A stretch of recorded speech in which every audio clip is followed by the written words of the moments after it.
कर रहे हैं और सक्सेसफुल रहे हैं। भारत के हिसाब से अगर बात करें तो भारत का ये जो मिशन ग्लोबल स्पेस पे क्या छाप छोड़ रहा है?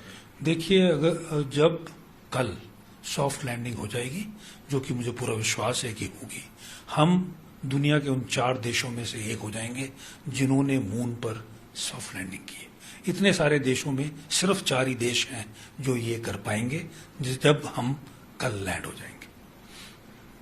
सर, एक सवाल ये भी उठ रहा है कि आखिर भारत ने साउथ पोल को ही क्यों चुना? क्या वहां पर सर ऐसी पॉसिबिलिटीज है कि पानी है या बर्फ है या कुछ अन्य जैसी माइनिंग चीजें हैं? और क्या वहां पर सर माइनिंग भी हो सकती है, वहां पर मून माइनिंग? आप जो कह रहे हैं, सबसे पहले तो ये है कि हाँ, वहां पर पानी का होने का अंदेशा आइस के फॉर्म में और हीलियम 3 के होने का अंदेशा है। तो प्रोबेबिलिटी ऑफ एक्सप्लोरेशन में मून की इंफॉर्मेशन में शायद साउथ पोल में नॉर्थ पोल के वनस्पत ज्यादा फायदे थे, इसलिए था। जहां तक माइनिंग का सवाल है, माइनिंग एक तो है कि छोटे सैंपल लाने का, वो तो कोई भी मिशन लैंडर कर सकता है, पर जो माइनिंग आप कह रहे हैं, हाई क्वांटिटी की माइनिंग अगर होनी हो, ये ज्यादा जैसे माइनिंग जमीन पर होती है, अर्थ पर होती है, अगर वैसी उसमें होने में थोड़ा समय लगेगा। क्योंकि माइनिंग का मतलब है पहले हमारे पे ये क्षमता होनी होगी कि हम आदमी को वहां पर लैंड कर पाएं, अपने रोबोस को वहां लैंड कर पाएं, और मेरे विचार से तो माइनिंग वहां रोबोस की मदद से ही होगी। सर, एक सवाल ये भी है कि चंद्रयान 2 की जो लैंडिंग हुई थी वो नहीं हो पाई थी, लेकिन उस चंद्रयान 2 के जो रोवर था विक्रम लैंडर, उसने जो अपना काम था वो कंटिन्यू कर रहा था, और चंद्रयान 3 का जो अभी कांटेक्ट है उनसे हो गया है और जो कम्युनिकेशन है उन दोनों के बीच स्थापित हुआ है। ये कैसे सर हुआ है? देखिए, वो उनका सिर्फ लैंडर नहीं गया था, बाकी जो ये रोवर था ये तो घूम रहा था, ये चांद के चारों ओर घूम रहा था, और इसकी मदद से कम्युनिकेशन होने का एक ऑल्टरनेटिव मीन्स इसरो ने रखा हुआ था, और उसको वो टेस्ट कर पाए कि उसके चंद्रयान का लैंडर जो है, चंद्रयान 3 का लैंडर है, वो चंद्रयान 2 के रोवर से कम्युनिकेट कर पाया, और वो एक ऑल्टरनेटिव कम्युनिकेशन है अर्थ में कंट्रोल स्टेशंस में कम्युनिकेशन करने के लिए। तो सर, किस तरह की चीजें सर अभी आपको नजर आ रही है कि जो कम्युनिकेशन उनके बीच में हुआ है, किस तरह हेल्प की है उन्होंने? जो फोटोग्राफी उन्होंने देखी है, और क्या क्या आपको लग रहा है कि सर उसने हेल्प की होगी? और अभी की स्थिति में देखा जाए तो जब कल लैंड होगा उससे पहले भी क्या चीजें बनी हुई है सर? देखिए, वो यही है कि मतलब वो चंद्रयान 2 को हुए हुए इतना समय हो गया है, पर फिर भी उसके सिस्टम्स, उसका जो रोवर है वो अवेलेबल है, और ये प्रूव करता है कि इसरो का जो इक्विपमेंट कितना रोबस्ट और कितना अच्छा बना हुआ है।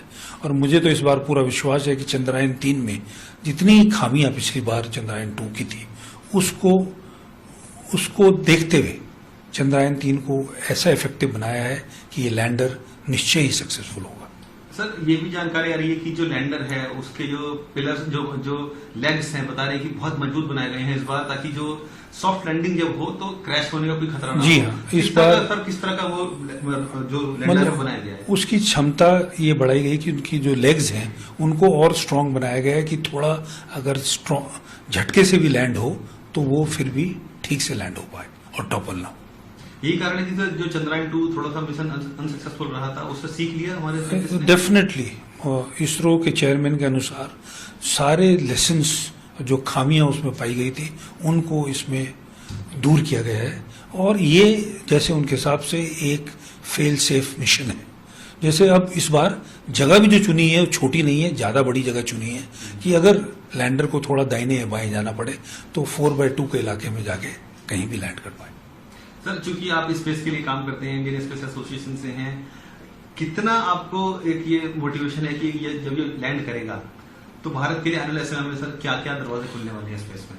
देखिए, पहले तो ये हर एक भारतीय के लिए बहुत ही गर्व का विषय है कि हम उन देशों में से एक हो जाएंगे जिन्होंने मून पर लैंड किया है। उसके अलावा आगे की एक्सप्लोरेशन में सिर्फ चांद ही नहीं, उससे आगे मार्स या और प्लैनेट्स में जाने के लिए भी मून में जाना निश्चय ही सबसे नजदीक का प्लैनेट है, वहां सक्सेस होना बहुत ही जरूरी है। और ये एक हमारे देश की, पूरी देश की प्राइड को, हमारे को एक आत्मविश्वास दिलाता है कि हमारे साइंटिस्ट दुनिया में सबसे अच्छे साइंटिस्ट में। और रही बात दूसरी लूनर इकोनॉमी की, जैसे चांद में आगे फ्यूचर में जैसे कहते हैं कि कॉलोनाइजेशन होगा, माइनिंग होगी और एक्टिविटीज़ होंगी वहाँ से।